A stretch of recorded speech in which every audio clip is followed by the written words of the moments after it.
సంవత్సరం పొడవునా కూరగాయలు పండించే రైతులు మంచి ఆర్థిక ఫలితాలు సాధిస్తున్నారు.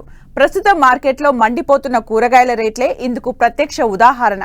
మిగతా కూరగాయల్లో ధరల హెచ్చుతగ్గులున్నా స్థిరమైన ఆదాయాన్నిచ్చే పంటగా బెండ సాగు రైతుల ఆదరణ పొందుతోంది. ప్రస్తుతం వర్షాలు ఆశాజనకంగా ఉండటంతో రైతులు బెండ సాగుకు సిద్ధమవుతుండగా నీటి వసతి క్రింద ఇప్పటికే విత్తిన బెండ ప్రస్తుతం పూత దశలో ఉంది. ముఖ్యంగా ఈ దశలో ఎరువుల యాజమాన్యం, కలుపు నివారణ కీలకం. మరి బెండలో ఎప్పుడు ఎలాంటి ఎరువులు వేయాలో ఇప్పుడు చూద్దాం.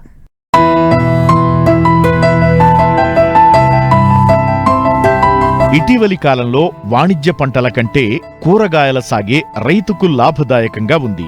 ముఖ్యంగా బెండ, వంగ వంటి కూరగాయ పంటలు మార్కెట్ ఒడిదుడుకులకు లోనయ్యే అవకాశాలు తక్కువ. చీడపీడలను ఎప్పటికప్పుడు గమనిస్తూ సకాలంలో తగిన యాజమాన్య సస్యరక్షణ చర్యలు చేపట్టినట్లయితే బెండ సాగులో ఎకరాకు 5 నుంచి 10 టన్నుల దిగుబడిని సాధించవచ్చు. బెండలో సూటి రకాలతో పాటు అధిక దిగుబడులిచ్చే పలు సంకర రకాలు అందుబాటులో ఉన్నాయి. అయితే వాటి సామర్థ్యం మేరకు దిగుబడులు పొందాలంటే ఎరువుల యాజమాన్యంపై ప్రత్యేక శ్రద్ధ అవసరం. ముఖ్యంగా బెండ విత్తేటప్పుడు చివరి దుక్కిలో ఎకరాకు 6 నుండి 8 టన్నుల పశువుల ఎరువును వేసి బాగా కలియదున్నాలి. 24 కిలోల భాస్వరం మరియు పొటాష్నిచ్చే ఎరువులను కూడా ఆఖరి దుక్కిలో వెయ్యాలి.